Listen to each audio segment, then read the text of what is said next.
What is it that is making the ball swing so much for Indian seamers, Shoaib?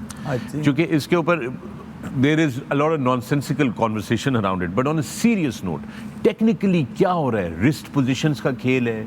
क्या they have worked out something at advanced level of biomechanics of the body and all that? What is it that they're doing कि जिसकी वजह से ऐसे results आ रहे हैं? Ball इतना उनका move कर रहे हैं in all conditions. देखिए दिस क्वेश्चन वसीम भाई should be answering. I know, I wish he was here, I wanted to ask him. लेकिन जो जितनी मुझे थोड़ी सी समझ है उसमें ये है कि एक तो कॉन्फिडेंस के बगैर कुछ नहीं हो सकता. आप जितना मर्जी हार्ड वर्क कर लें, अगर आपने अपने आप को कॉन्फिडेंस नहीं दिया एज अ प्लेयर, तो फिर आप एग्जीक्यूट नहीं कर सकते जो आपने हार्ड वर्क किया हो, और उसकी एग्जीक्यूशन नहीं हो सकती है. तो फर्स्ट जो है वो ये है कि there confidence level is like here. और सेकंड चीज़ ये है कि वो बैक करते हैं एक दूसरे को. और देखें, कॉम्प्लीमेंट करना चाहिए. दो बैटर्स जब बैटिंग कर रहे हो ना, सो दे कॉम्प्लीमेंट ईच अदर. तो इसीलिए वो उनकी रनिंग बिटवीन द विकेट होती है. फिर वो थोड़ी गाइडेंस देते हैं. अगर एज अ बैटर कोई स्ट्रगल कर रहा है किसी बॉलर के अगेंस्ट, तो वो दूसरा पार्टनर उनको बताता है. I think same is happening in bowling as well.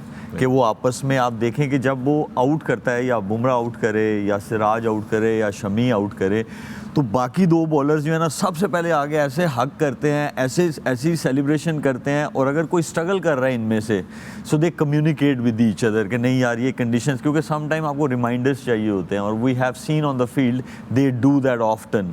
और ये दूसरा वाला एलिमेंट है. तीसरा ये है कि उनकी रिस्ट पोजीशन, जो कल भी वसीम भाई ने भी एक्सप्लेन किया कि सिराज की रिस्ट पोजीशन या बुमराह की और या उसकी शमी की, वो सीम बहुत अच्छे से लग रही है. और सिर्फ सीम नहीं लग रही है, ये जो एंड में जो पुश है, जो कल वसीम भाई ने बताया था, ये बहुत ज़रूरी है. इससे ये क्या होता है कि वो सीम को पुश करती है. जब ये रिस्ट पुश करती है, हमने ग्लेन मैकग्राथ को देखा, हमने मोहम्मद आसिफ को देखा, उनके केस में ये चीज़ थी.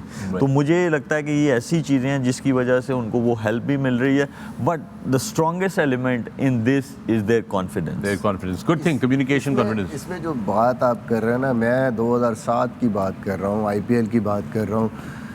यकीन करें कि उस टाइम पे ज़हीर खान थे, परवीन कुमार थे हमारी टीम में. अब वो उनको पता था, उनके कोचेस को भी, कि ये बेसिकली नया बॉल, ये रिस्ट है इनकी, और जो नया बॉल इनका हिलता है या स्विंग होता है, यही इनकी स्ट्रेंथ है.